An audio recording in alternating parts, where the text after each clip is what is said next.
I hope I can speak to somebody in the room on today because the word of excitement that I have may hit you as a bit of a distraction, but please don't get distracted. Stay focused. I want to tell you on today that my battery is about to die.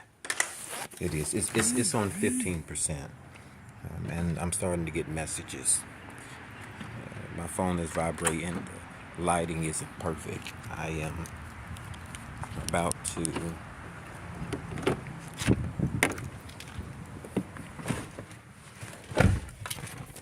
come to a place that's not foreign. There's a fly in the car that's wanting to fight with me.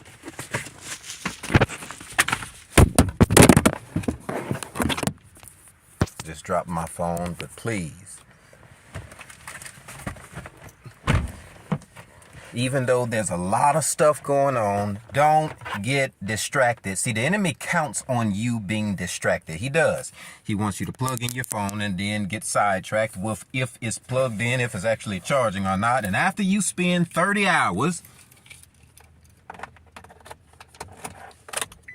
fixing the left back tire on the RV down the street, turning down the radio that shouldn't have been on in the first place, trying to see if the light is on because it drains my battery or not. The enemy counts on you being distracted so you can not get to it. What am I talking about? I'm not talking about McDonald's, even though that frappe would be good right now. I'm not talking about getting to work because them folk can wait. Ain't no point in you going in adding to somebody's stress clock because you weren't gonna do no work no way. Here's what I'm saying. My light was on all night, but the car still starts. This is what I'm saying. Good thing I came home at 4 o'clock. Don't get distracted in this season. The enemy counts on it. You hear that? Car be making sounds and don't nobody be asking it for it. Don't get distracted. Not in this season. You cannot afford it. Jeremiah, what are you talking about? I'm talking about your pockets. Yeah, that's what I'm talking about. I look good today. Your pockets cannot afford it. Yeah, we've been in too much of a recession and a pandemic and a depression to come here and be distracted by every wind and weight and enemy who comes to just distract you, not entertain you. You have to know, in order to get a message across, a lot of the time you have to make people laugh and entertain them just so that you can get on the scene and make them aware of the message that you're trying to convey to them. The enemy uses anything as a distraction to help you from getting to everything. Oh, he's a helper. He is. He's going to help you today. He's going to help you in every single way. But I came on yesterday by just having to show up today as the countermeasure of attack against the attack that the enemy would launch on you and tell you. The Bible says in Genesis chapter 32 or Joshua chapter 16, it says that, and when they had walked around the city of Jericho 7 times, my God, it says, but on this day, they didn't only walk around it, but they circled it. I can't hear nobody. They circled the city as opposed to just walking around it, because you have to understand what you're fighting and who it is that you should be targeting. You cannot just afford to walk around the glory and walk around the blessings and walk around the favor any longer in this season. But you have to come to a place where, God, I'm not walking around it, but I've focused in on it. I have circled around it, and I begin to tell myself everything that God spoke around me. I'm going to walk into my season of circling because I'm going to see. And you got to begin to tell the enemy, I know it was around me, the attack and the stress. I know it was around me, how you came in with worry and digress. I know it was around me, everything that you said I wouldn't be able to obtain or see or have or hold. But I came in today to tell you I'm no longer distracted, but I am circled in, focused on it. And I'm going to get it. Can I hear somebody in the room say, I'm gonna get it? I'm gonna get mine. You can avoid it, you can ignore it, you can walk around it, you can tiptoe it. But I'm telling somebody on today who doubted it, you gotta know the will and the word over my life that I spoke in regurgitation of what God said is that I'm going to get it. And I'm so confident in it, I circled it. That's what it said this time. They didn't just walk around it. This time they circled it.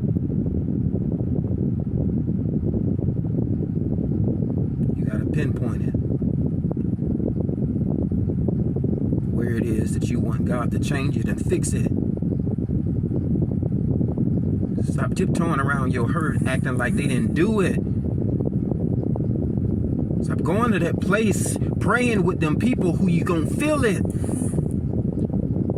Stop coming to a place of doubting it when really all you had to do was just identify for God what it is that has you in a fearful place. You have to circle it. So stop walking around it. And as long as you walk around it, here's what you're doing. You're encouraging the wall that you walk around. You don't understand what? As long as the predator sees that you tiptoeing around the topic of exposing, then they'll always gain strength from the fact that you cannot say it. But the minute that you begin to speak it and deliver yourself from it, because you're not talking around it, but you begin to identify and expose the enemy as what he is, you circle in on it, then you take the fight and the fire away from the enemy. He has no power no more, so disarm him. Not with a lie, but the truth. God, there's some stuff that bothers me. There's some stuff that I haven't seen that you said. There's some stuff I've been praying for that you haven't answered for me. And today is that day for us not to talk around it. Beat around no bush over here. I'm cutting trees all the way down. I'm circling it.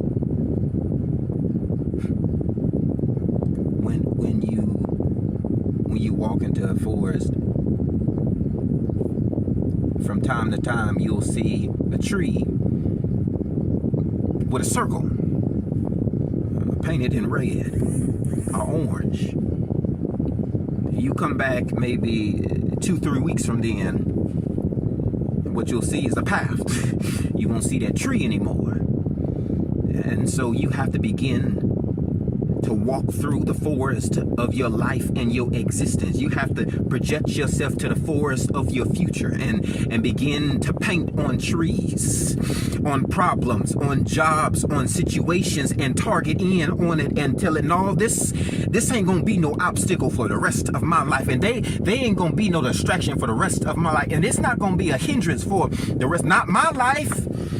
You got to begin to walk through the pathways that God said that spoke over prosperity wind on you, and tell everything that stands in your way that's opposing you that is coming down today. You have to begin to put marks on it, circle it. You have to target it. You have to hone in on it. You have to focus, and you have to begin to deliver you into this propelled place that God has pushed you. I missed that word, propelled. I ain't used that in a long time. Don't get distracted, because the tree has to come down because it's stopping you. I'm not talking about the tree in the forest of your mind. I'm talking about the tree that the wall was built out of, that the children of Israel had to come into Jericho and shout around the wall as they circled it 7 times, and it would come down. That's the tree that I'm talking about. The place that stands in front of you, the person who's been hindering you, the addiction that's been stopping you, the drug that's been having you, the love that's been denied from you. I'm talking to somebody today who's looking at a tree,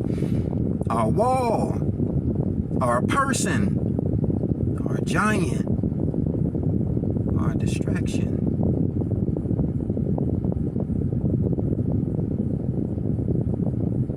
It stops today, not tomorrow, not next week. I don't need no 6-month plan.